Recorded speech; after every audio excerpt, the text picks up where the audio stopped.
வணக்கம். தமிழ் CNN மாலை நேர பிரதான செய்திகள். முதலில் தலைப்புச் செய்திகள்.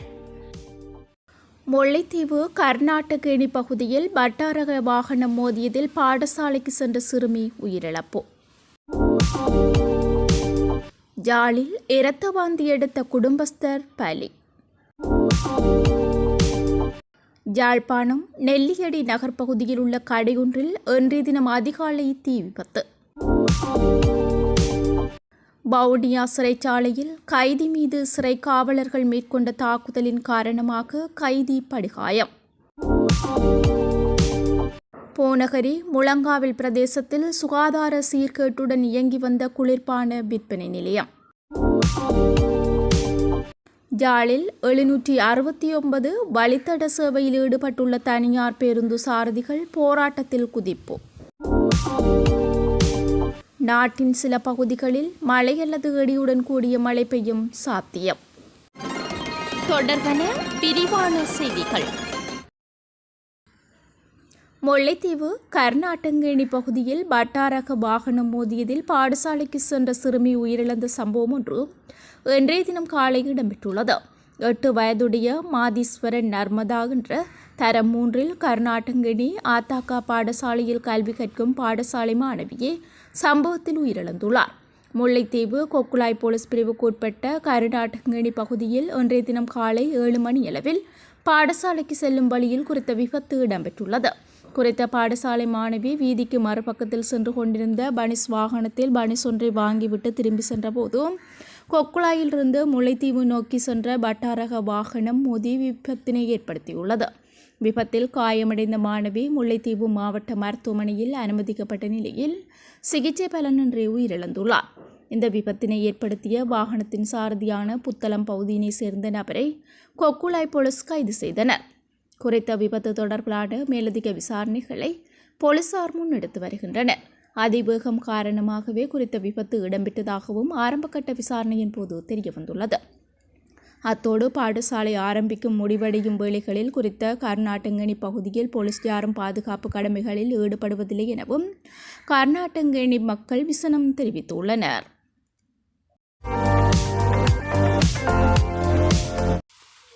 யாழில் இரத்த வாந்தி எடுத்த குடும்பஸ்தர் ஒருவர் நேற்றைய தினம் உயிரிழந்துள்ளார்.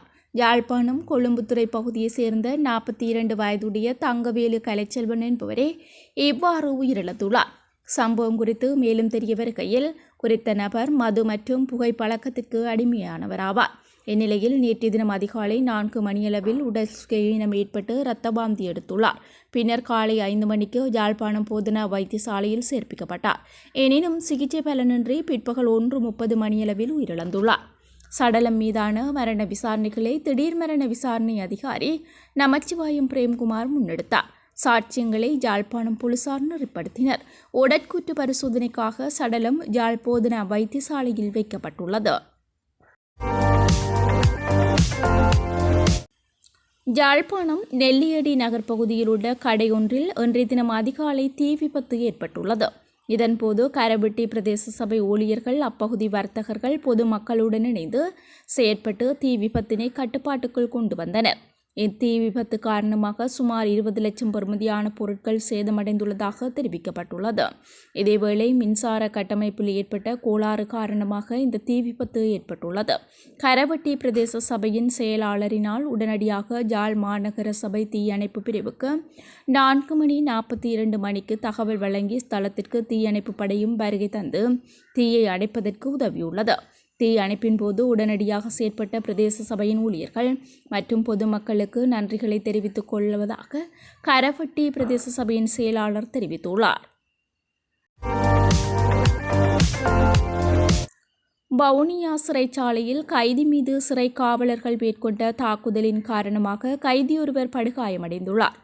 இது தொடர்பில் மேலும் தெரிய வருகையில் சிறை காவலர்களின் தாக்குதலில் படுகாயமடைந்த கைதி யாழ்ப்பாணம் உடுவில் பகுதியைச் சேர்ந்த சிவபாலன் லக்சன் என தெரிய வருகின்றது. படுகாயமடைந்த சிறை கைதி வவுனியா பொது வைத்தியசாலையின் அதிதீவிர சிகிச்சை பிரிவில் கடந்த 15ஆம் தேதி தொடக்கம் அனுமதிக்கப்பட்டு சிகிச்சை பெற்று வருகின்றார் என வைத்தியசாலை வட்டாரங்கள் தெரிவித்துள்ளன. இந்த தாக்குதல் சம்பவம் தொடர்பாக பாதிக்கப்பட்ட சிறை கைதியின் உறவினர்களால் நேற்றைய முன்தினம் வவுனியா மனித உரிமைகள் ஆணைக்குழுவில் முறைப்பாடு செய்யப்பட்டுள்ளது. மேற்படி சம்பவம் தொடர்பாக கருத்து தெரிவித்த பாதிக்கப்பட்ட கைதியின் உறவினர்கள் இந்த சம்பவம் பற்றி தகவல் வெளியிடும் பட்சத்தில் பாரதூரமான விளைவுகளை சந்திக்க நேரிடும் என சிறை காவலர்கள் கைதிகளுக்கு மிரட்டல் விடுக்கப்பட்டதாக தெரிவிக்கப்பட்டுள்ளது. பூநகரி முழங்காவில் பகுதியில் சுகாதார சீர்கேட்டுடன் இயங்கிய குளிர்பான நிலையத்திற்கு கிளிநொச்சி நீதிமன்றத்தினால் 25 அன்று செவ்வாய்க்கிழமையன்று 50,000 தண்டம் விதிக்கப்பட்டுள்ளது. ஒரு வாரத்தினுள் அனைத்து குறைபாடுகளையும் நிவர்த்தி செய்யும்படியும் அறிவுறுத்தல் வழங்கப்பட்டுள்ளது. கடந்த மாதம் மேற்பார்வையிட்ட பொது சுகாதார பரிசோதகர் ஜென்சன் ரொனால்ட் தலைமையில் நடத்தப்பட்ட பரிசோதனையில் குறித்த குளிர்பான நிலையம் சுகாதார சீர்கேடுடன் இயங்கியிருந்தமை கண்டுபிடிக்கப்பட்டது. இனம் காணப்பட்ட 10 குற்றங்களுக்காக முழங்காவில் பிரிவு பொது சுகாதார பரிசோதகர்களால் செவ்வாய்க்கிழமை அன்று கிளிநொச்சி நீதிமன்றத்தில் வழக்கு தாக்கல் செய்யப்பட்டது. நீதிமன்றால் குற்றங்கள் உறுதி செய்யப்பட்டதை அடுத்து குளிர்பான நிலைய உரிமையாளருக்கு கடும் எச்சரிக்கை விடுக்கப்பட்டதோடு தண்டப்பணமாக 50,000 ரூபாவும் விதிக்கப்பட்டிருந்தமை குறிப்பிடத்தக்கது.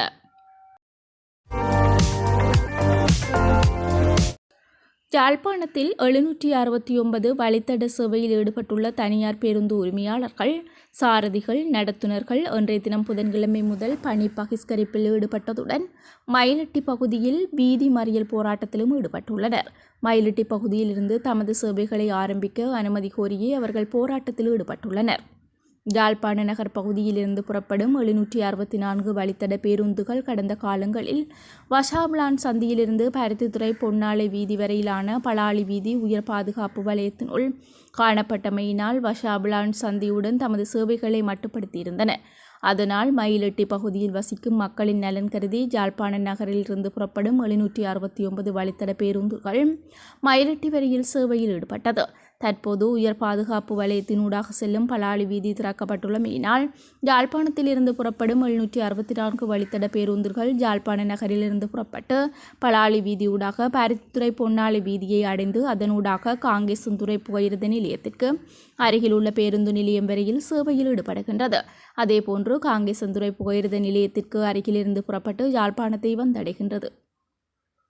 அதேவேளை 764 மற்றும் 769 ஆகிய வழித்தடங்களின் பேருந்து சேவைகளை இன்றைய தினம் புதன்கிழமையிலிருந்து காங்கேசன்துறை புகையிரத நிலையத்திற்கு அருகிலிருந்து ஆரம்பிக்குமாறும் அதை மீறி செயற்படும் பேருந்துகளுக்கு எதிராக சட்ட நடவடிக்கை எடுக்குமாறும் வடக்கு மாகாண ஆளுநர் நாவண்ணா வேதநாயகம் பணிப்புரை விடுத்துள்ளமை குறிப்பிடத்தக்கது.